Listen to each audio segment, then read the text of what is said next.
Hey guys, it's QuickyBaby and welcome back to World of Tanks, and this time we've got another prize winner in the 300,000 subscriber replay competition. Congratulations to Dimitri01 from the European server for his winning entry in the E25. Now what is the E25? Well, it's a tier 7 German premium tank destroyer, and I haven't done a video on this machine since it was last removed, which I think was December of last year. So, for anyone who hasn't watched any of my videos on this tank, let me get you up to speed. It was removed from the gift shop because it was frankly too powerful and becoming too popular and dominating this tier 7 and below matchmaker. It has preferential matchmaking, which is always nice for a premium tank, meaning it can never meet tier 9s. And that's a darn good thing because the penetration on the gun is a very lowly 150. And your alpha damage is also very low as well. 135 with the 75mm gun this tank gets.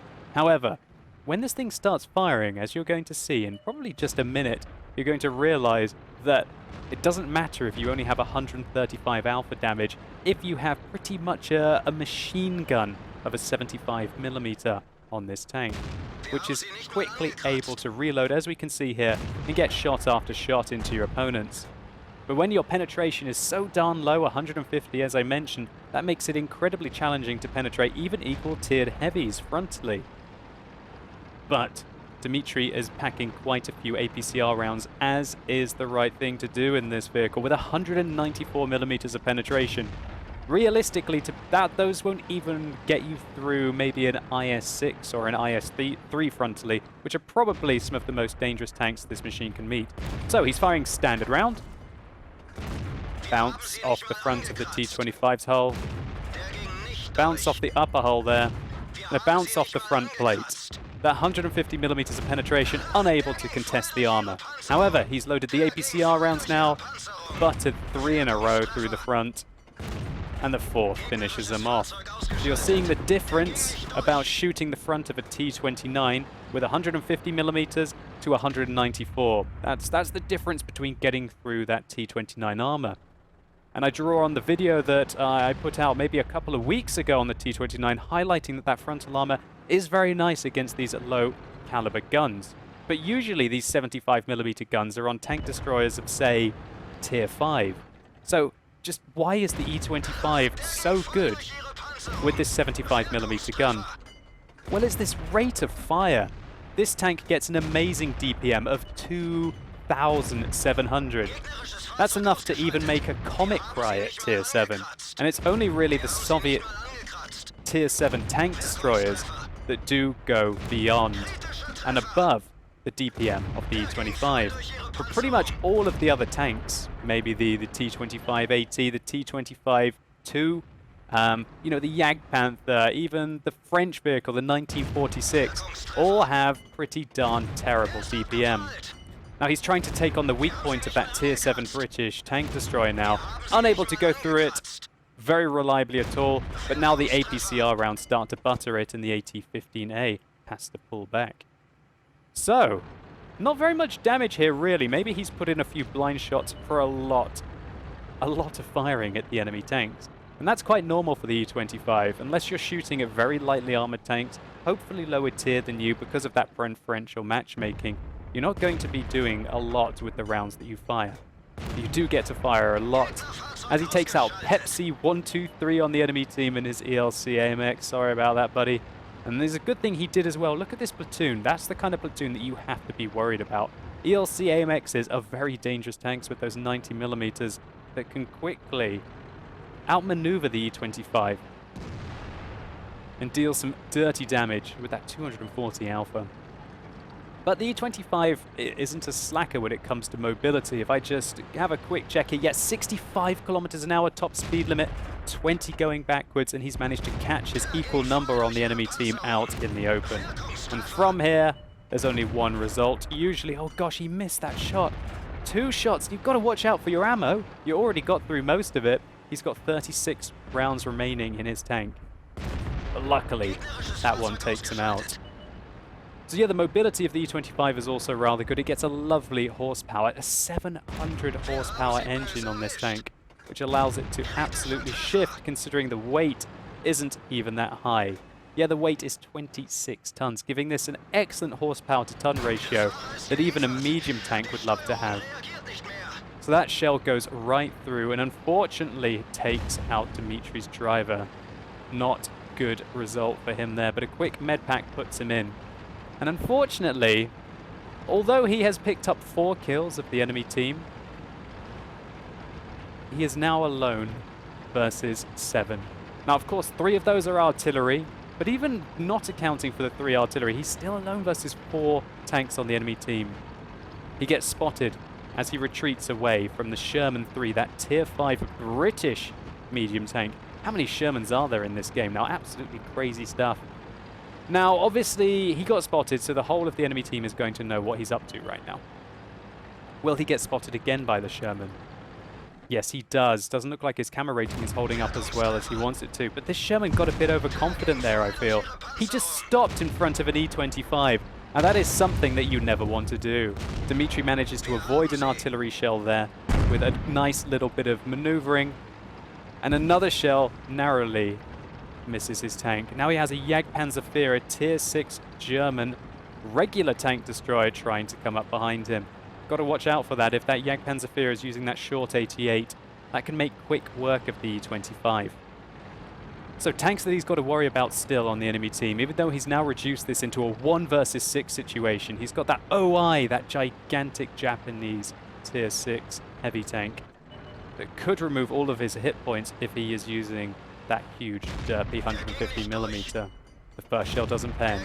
Now he's got APCR loaded right through the turret. And remember, his armor is only about 150mm, and so in a position like this, he can make short work of a very heavily armored tank, at least for its tier, but with 191mm of APCR penetration. I believe it's 191. No, sorry, it's 194mm of APCR penetration. Splitting hairs there, really, aren't I? You can butter your way through it. So this game is really hotting up now. He's managed to take out 2 of the tanks on the enemy team, leaving only 2 with 3 self-propelled guns in support. Finds the Bishop in the open. That Bishop obviously tried to make his way forwards. Remember that that self-propelled gun has very low range, only up to about 500 meters. So he has to put himself into the thick of the combat to be able to be effective. And unfortunately for him, I think he believed that the E-25 was going to make his way along the south of the map towards his base, and he thought he would try and sneak in and get into the cap circle and try and put some pressure up. Not sure if that was really the best play. I think if the Bishop had stayed around here, he would have probably been able to dish out punishment all over the map. And hitting an E-25 with an artillery is a very rewarding experience, as the armor is a paltry 50 at the front, 30 at the side, and 30 at the rear. So don't think this thing is going to be able to reliably pull off bounces. Now, shout out to the Bishop on the enemy team. He calls out GG, and throughout the game, he admires the E-25's play, just like I am here. Dimitri handling this game, carrying hard. No matter what tank he is using, he puts in a good shot into the Jagdpanzer, and he gets hit by the short 88mm, doing just over 240 damage to his tank. Luckily, 1 bounces, and that's a great result for him, as he does maintain that 483 hit points on his tank and narrowly avoids the enemy artillery. There was a regular shot that came in there, as well as an artillery shell. Wow, look, the AT-15A has fallen all the way back to protect his artillery. I did not expect that. Dimitri, very rightly, hard turns to the right, not wanting to drive straight towards that Tier 7 premium British tank destroyer that is protecting the artillery, and instead goes up on the hill to hopefully be able to outspot and outsnipe him at long range. One of the best features of the E-25 is that its low-profile nature means that this tank has an excellent base camo rating. And also, it was introduced before the overall camo rating was nerfed on the tank destroyers when firing, which means that when the E-25 fires, it maintains a huge amount of its camo rating and barely gets spotted by opponents, probably up to about maybe 300, 350 meters, depending obviously on their view range. And so you can out-sneak your opponents. So it looks like Dimitri is not using binoculars. I can only believe that he instead elects to use coated optics on this tank. Personally, for me, I like to use a rammer, a camo net, and binoculars. just to accentuate that completely unbalanced camo rating, and probably it was one of the reasons why the tank was removed. Now, Dmitry only has 5 shells remaining in his tank, and so it was very brave of him to fire one at that AT-15A blind. He has to kill 3 Tier 7 vehicles with 5 shells. How is he going to manage this one? This is one of my favorite aspects of this replay at the end. How, at the beginning, he was just firing away willy-nilly with his shells all over the place, and now he has to be very conservative. And you can be with the E25 because the accuracy on the tank is very nice. I believe it's 0.3 or 0.31, maybe 0.32, can't quite remember off the top of my head there. Can he find this AT-15A? Now, if I was in this, I'd be using binoculars and try and get a catch on him. Great shot into the cupola. He takes a huge risk there, using 20% of his remaining ammo with that single shot. And now he has 4. Luckily, the fact that the artillery is capping gives away his position. And remember what we said, that many tank destroyers in the game couldn't manage to get back to the cap circle in time, but the E25 is not one of them. It's an absolute scuttling crab of a tank, low profile, able to get where it is needed to carry the game. So he stops on this ridgeline, and he doesn't manage to see any of his opponents.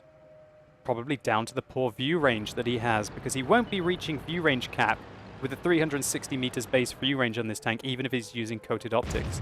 The Lorraine gets spotted. It looks like he knows about it. That guy's already picked up 3 kills this game, but it doesn't save him. Great shooting there. Didn't really feel like he was fully aiming those shots. Took some risks, but luckily they all flew true, taking out that Tier 7 self-propelled gun.